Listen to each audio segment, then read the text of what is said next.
to try to be done like at 11, right? Okay, all right, so let's see how this goes, because I knew we'd run out of time. So, Christian parenting, not the same as good parenting. Children, not the same as teenagers. Fear, huge enemy. Questions that have risen since earlier? Other thoughts that I didn't talk about just now? Okay. Here's another big thing that I want you to think about. And it's funny because I used my notes from this talk 5 years ago, went through it and thought, this is still exactly for today. And where it wasn't like this, you tell me. So I was already very concerned about this. And these slides are from a church in Florida 5 years ago. Part 2, the epidemic of isolation. That was 5 years ago. I mean, honestly, do you ever think about where we were 2 years ago before COVID, talking about our plans and what we'd be doing in our business, and you could hear the Holy Spirit chuckling, and you're like, what was that? like no one could have imagined what, a war would have in some ways been easier than this. It is, I've had to spend so much time helping patients to even recognize the weight of the stress that COVID is. It's not about, are you sick? Remember the feeling after, if you're like me, I got vaccinated. Second time, I'm an old guy. Good, at least that's in the rearview mirror. And now people that have been vaccinated are also getting sick. They're not dying, that's good, but they're getting sick. And I still had to carry around, I think even now, yes, still got a mask. You know that feeling you have, just the pressure of when is this going to be done? Just the stress of that. But the part that I want to remind you of is what has, if there's going to be any long-term effect, one of the ones I'm mostly concerned about is that we were already as a culture pretty good at being alone, isolated. And now we're even better. How much have people talked about how great it is that I can sit in my bedroom with my laptop and go to work. And I don't have to, you can go into the store now and pick up your food and check out, and I don't have to have any human interaction at all. Isn't this great? This is not great at all, especially as Christians.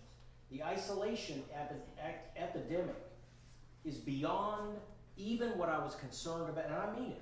5 years ago, I was talking about what I called the epidemic of isolation. How sad is that? That me didn't even realize the pandemic was going to increase even more.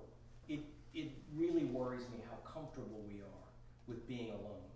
And our young people, did you know that there's some evidence that there's a certain stage from about 12 months to 18 months that children develop more of their gaze. They look you in the eye. There's some, it's hard to do a large-scale research. There's some evidence that in this pandemic year, those children have not gained the skills of social gazing like they were supposed to get. Like, they're not, partly because everyone's wearing a mask, but also partly because they're not having the social interaction that they need. And we were already back there. And I'm bringing this up, again, not just because parents need to know it. Christian parents more than anyone. And it's because of the importance of, in Christianity, selfness and otherness. You live in a time, and I was talking with someone about this just a minute ago, where the real sort of secular religion that you're hearing out there is what I would call expressive individualism. That's what underlies all of the identity stuff, LGBTQ, all that stuff. People used to, and for example, I had gay people in my family, and your classic gay man was at the tail end of the sexual revolution, who was making the argument, hey, if free sex is what really life is all about, why can't I just do the same thing but with someone of the same sex?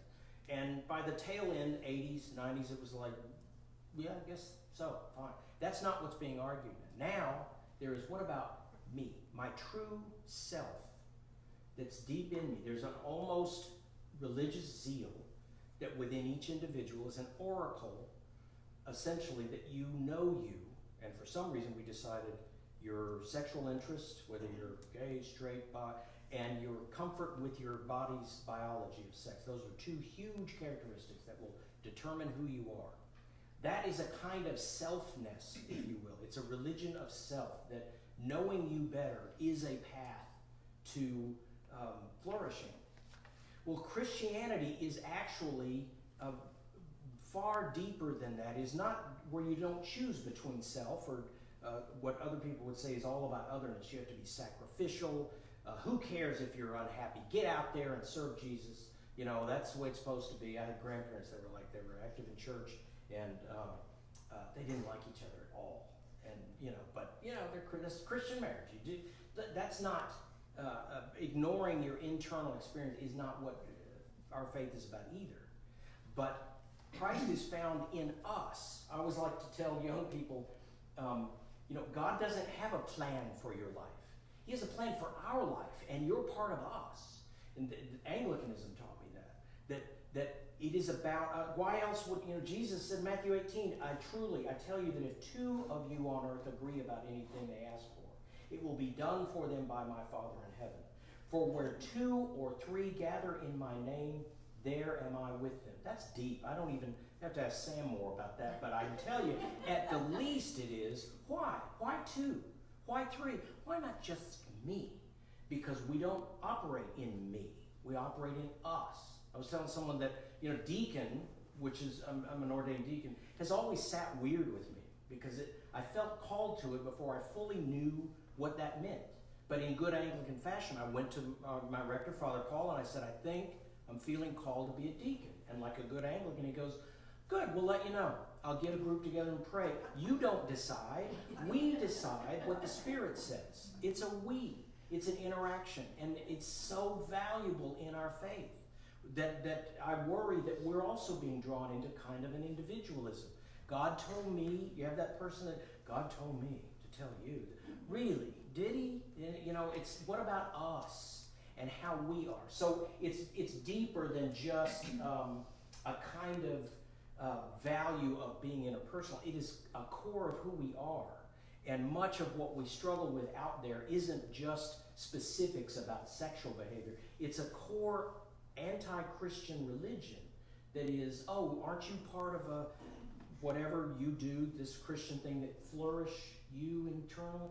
No, it's far deeper than that. It is about us. It is a connection. And our relationships are what really display our faith. And I'm telling you this, as the continued struggle out there in the whole LGBTQ thing, while they're at our front door picketing and maybe giving us persecution, there'll always be a light knock at the back door of the church of those that are burdened and alone and isolated, and we will be there to take them in, because you're not made to live individually. You cannot care for your children and bring home the faith all by yourself.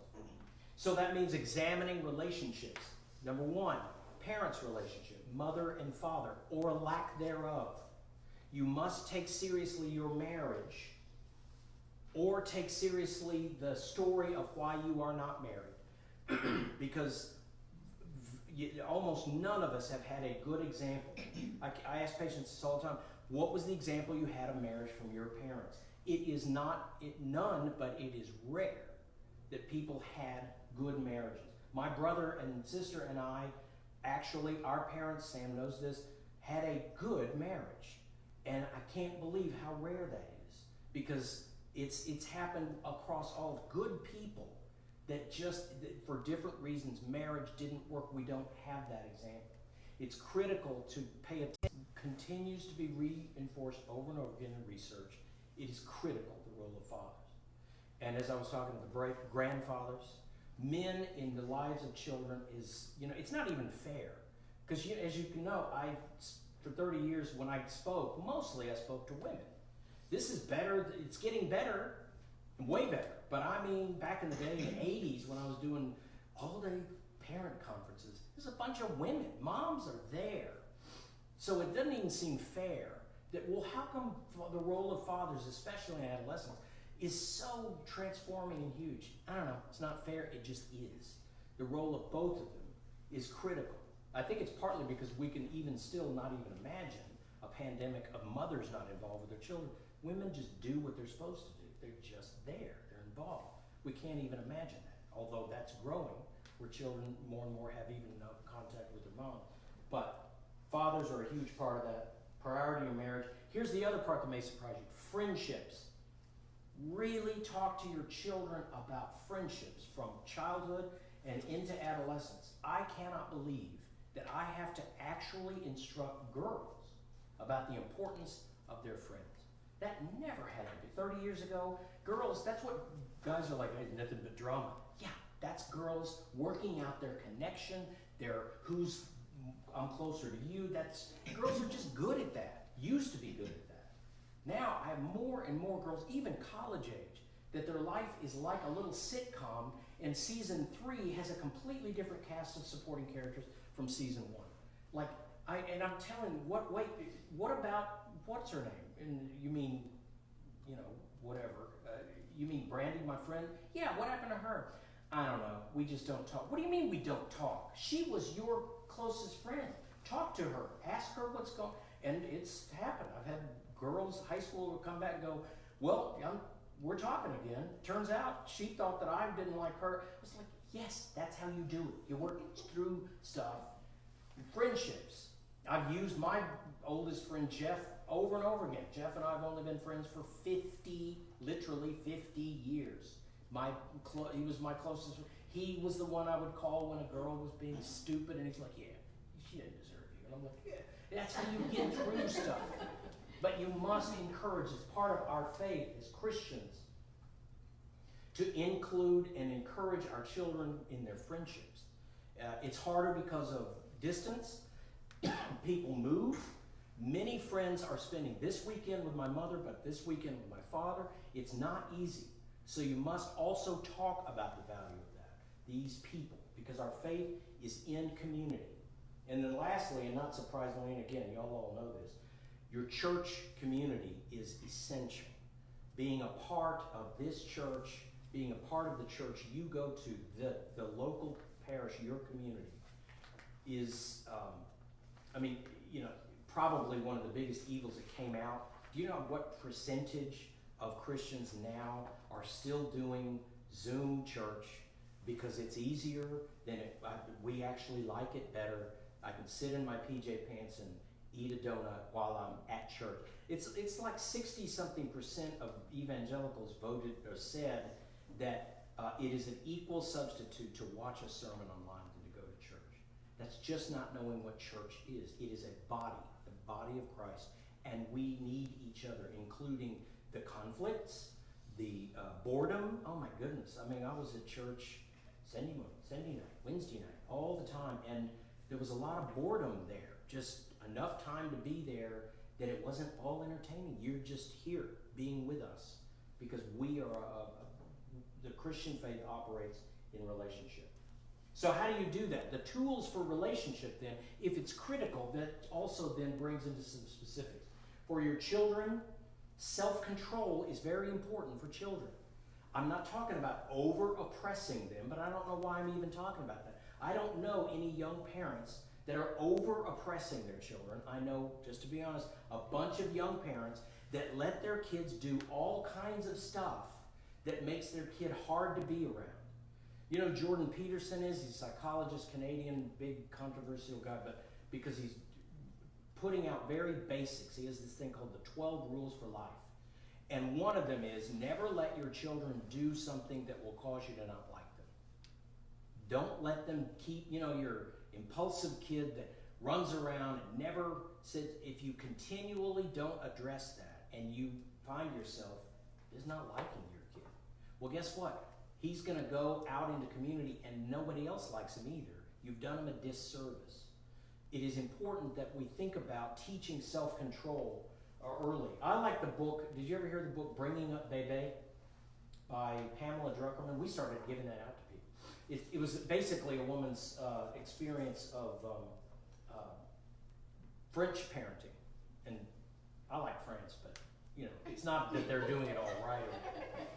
But she did discover a thing that I think was important from that kind of perspective, to see that she said that French children are not given the same indulgence that American children are. She said they believe that children can achieve these goals only if they respect boundaries and have self-control. So alongside character, there has to be cadre. There has to be not only development of your inside self, but how do you get along with us? And in what she was seeing is parents that had toys for their children, but not a ton of toys, some toys. And no, we don't snack. In France, you don't snack. This is the time for the meal. We're done with the meal. And there was more of a sense of what she discovered was that's not a rigid thing. It's also about how we connect. There's adult time.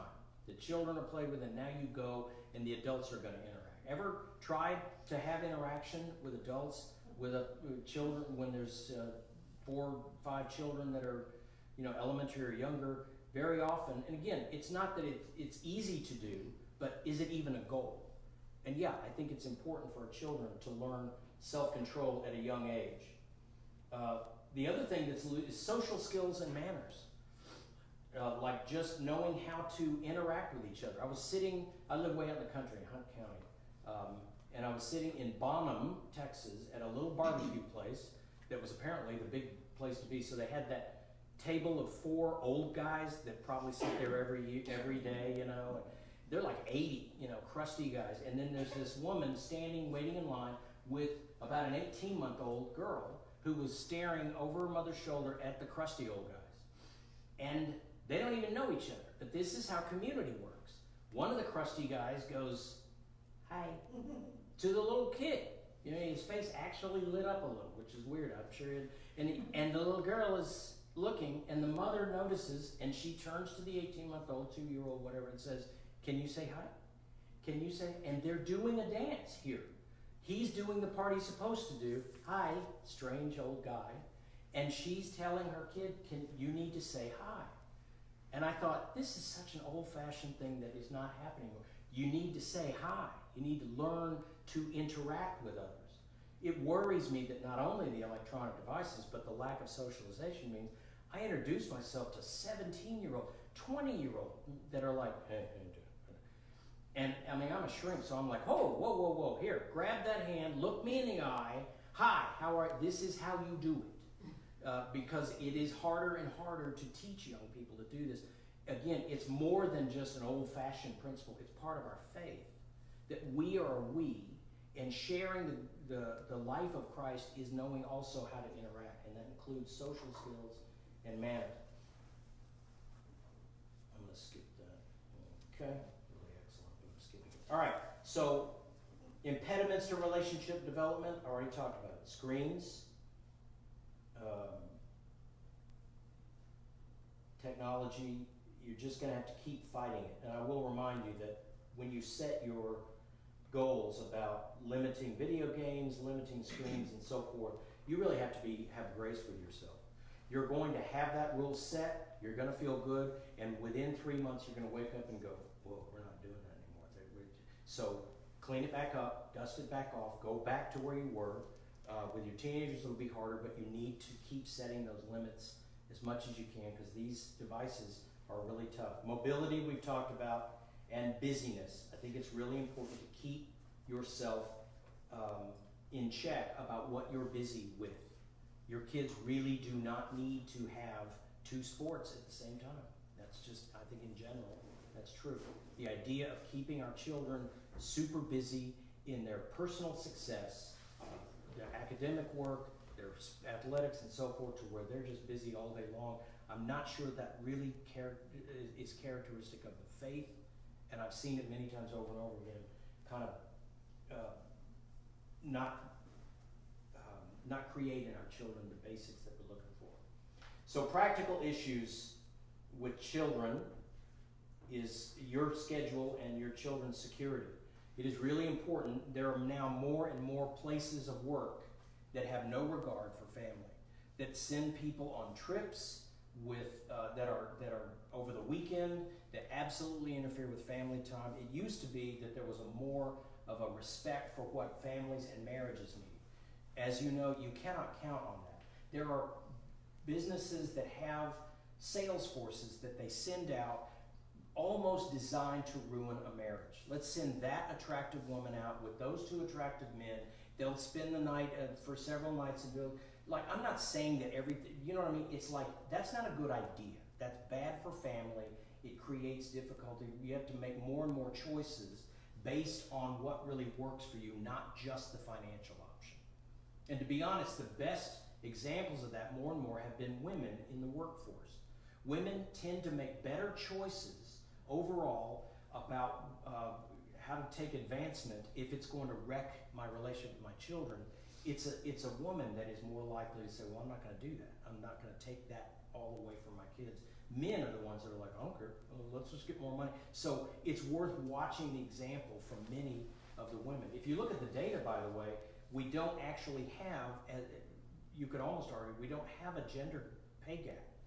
There's not, this work isn't being paid less by a woman. What you have is the overall effect, in my experience, because I've worked with many professional women, of women making wiser choices about what they're going to do career-wise, that they're not going to sacrifice all in their family. So those are things you have to be more clear with. In disciplining your children, I can't emphasize enough, it's a little bit away from what we're talking about. There's a difference between applying consequences and reasoning with children. Too often, more and more, self-control is developed by offering a consequence. A timeout is a really good consequence. A consequence can't be, stop doing that, or I'm going to tell you again to stop doing that. And if you keep doing it, I'm going to kneel down in front of you and tell you again to stop doing that. And explain that we don't do, that doesn't take into account that that kid has within him this little goblin spirit that wants to not do what you tell me to do, and you need to be prepared to let them know, I'm going to make sure that you do not get away with that. It's more about an attitude than it is action. I find more and more that if you let that stuff go, then you end up yelling at your kids because I tried to be reasonable, and now you're just making me mad. It's actually better to step in first going, you do that one more time, and you're going to timeout. And then when they do it one more time, we don't say, now listen, boom, you're gone. And you do it quickly, and you do the 1 minute per age. 3-year-old does about a 3-minute timeout for you. And you just do it, but do it. Don't do so much explaining. Is that, I'm probably overstating, but yeah, I'm really concerned about how that works. If you have little kids, there's a book called 1, 2, 3 Magic. I like that.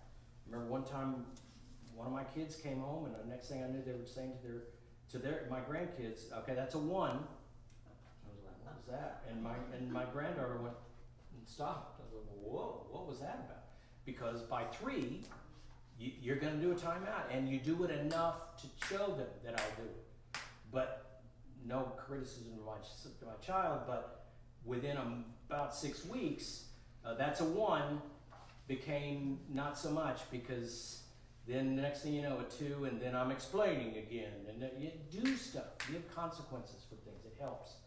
The best response is to stay, this is Jim Fay, Love and Logic. The best response is to say what we have to say and then walk away. A lot of speech making doesn't help. This goes against some of the current stuff that you'll hear about that I would warn you about. There's a lot now about neural development and neurology. We, in my field, we loves us some brain scans. We love to talk about and show you, because it's new technology and it's pretty exciting. But I'm just telling you, we are still decades away from really strong knowing what all this means. So for example, you may have heard of the book, The Whole Brain Child, that's a biggie, that is all about neurology and explains all, like every child, like every parent needs to know about the neural cortex or the prefrontal, okay, whatever. It comes down to, what do you want us to do? And The Whole Brain Child basically wants you to, if you read it, it's your kid's being a jerk, and you're going, you say you're feeling frustrated because we can't go to the park. Say those words, and their brain is going to connect. It's just going to be amazing. Okay, well, I don't know. We haven't proven that, but I think it still doesn't get away from the basics of you need to, without being cruel, offer consequences for their kind of action. School, which is what we've talked about, is something that not only do you need to be cautious about where you choose, but I would also be cautious about how big a role it plays. Since we're middle class people, I can tell you that academics, at least with the people I work with, way too often become way too strong a goal. It's just school. So you need to do well in school. If doing well academically is a critical part of our life, Jesus forgot to mention anything about that. It's not. I think academic goals are closely related to financial goals. That if you do, it's still based on the old model that doesn't work anymore.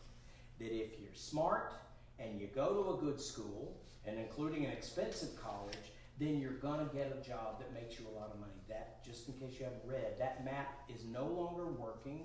The education part very often costs way more than you can ever recover in wages, and also it's not essential to do all of that like it used to be.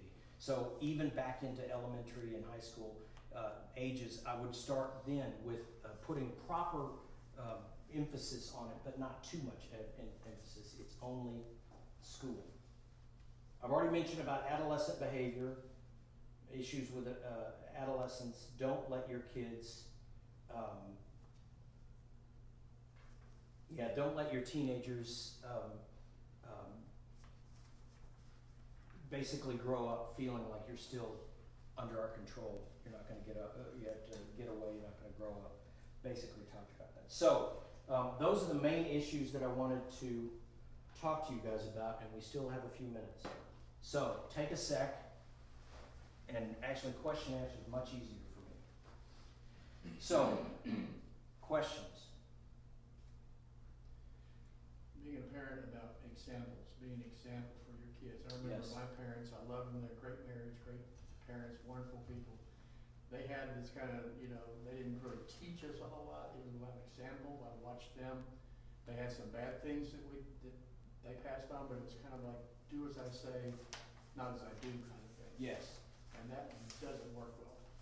It didn't work with me anyway, because I felt like the things that they did that I didn't like, I ended up doing those things. It's interesting. So you're saying that the example alone didn't work that well. Right. I thought you were going to say the opposite, because I agree with you. There's limits to that. Yeah. Obviously, the other isn't good. Do as I say and ignore that I'm not a good example at all. Right. But one of them is, for example, hard work. Many of us had a father that worked hard, but it doesn't necessarily translate into our The example, they both smoked heavily. Yes. And as a little 4 or 5-year-old, they would take us back in the time when you could go into a store at 5 years old and buy cigarettes. Yes. They'd send us into the store, stay in the car with the car running, and send us into the store to get cigarettes for them. And then tell us, don't ever start doing this, don't ever smoke. This is horrible for you, don't you ever do this. Yeah. And you grew up, that's what I did. Yes. Yes. I think the other example is just as difficult, is saying that I'm doing well. Marriage is really important, and not mentioning the way I heard you talk to my mother just yesterday. Right. What are you talking about? That kind of thing. So if there ever was a time where just a good example could just kind of be used to carry on, we're not in that time. You have to be much more close enough to really talk to especially about teenage years, about what's really important, and address the areas where we're not living it out. And it's a good point. I have a thought. I'm going to try to sort of form this into a question, or just give you an opportunity to encourage me, maybe. I'm thinking about sort of implementing changes, trying to be good parents, and also sort of managing my own personal, emotional ups and downs, and it becomes a lot more difficult when I, dealing with my child when they're being crazy, and it's also making me angry. Yes. When I am just personally just angry at the situation. How do I be a good parent and deal with my own emotional stuff going on? Okay, well, that's a really good question, because again, with younger children, the most common experience I've seen is, and it depends on the situation, is sometimes it's an example of that. If we didn't go at it early, then we're letting our kids get into behavior that I just don't even like them when they're like this. Right. So that's the easier one in that, again, you can't quickly wrap that up, but you really do address things earlier. It's funny because I really wanted to be the fun granddad. I'm not a fun granddad. I'm trying, but you know, I do put limits on. I like them when they're older. So this, you know, I will say to a 3-year-old, they're way better around me when their parents aren't around, because I'll say things like, okay, you need to come at last chance, and meaning like I mean it. I'm gonna do something, and basically usually just grab them and make them come and whatever. But they're great with me. I mean, they really are, because there's just a little bit of fear, not unkind fear, but just a little. And so sometimes it may be that there's more socializing. Now, you have very little kids, so it's really hard to, you know, they're not going to be, they'll just do stuff that's real frustrating. So then the other thing that may get into is possibly, you know, I was definitely this way, your generation is this way. Insight is not always cracked up to be. So me knowing that I have this character, this trait in me that I've worked so hard at and whatever, can sometimes be overburdensome because you know, you may not actually be as angry as, at least from your children's viewpoint, as you are disappointed in yourself. When we establish this kind of, you know, that thing that I definitely don't want to be because I did a little therapy and my parents were this way, and I'm all about not doing that, that sometimes is a burden in that we may be critiquing ourselves even worse than we're doing, than we actually are behaving. So it may be more of an internal thing of, I'm really just disappointed I'm even having these feelings. And my kid is like, you know, I don't even care or notice. So I think that's also an element of grace really with ourselves. Because as it turns out, a therapeutic insight, which most everyone, if you're certainly 40 and under, has, it's mixed. It's a burden. And knowing everything about yourself is sometimes difficult. So I would think of those two things. There could be points where, is there a way we can more nip this in the bud where it's not overwhelming? And again, with younger children, it's hard to even, very often there isn't. But also, am I actually that, is this me really, as I am a parent, or am I an overly critical self critique? It's very often I'll tell patients,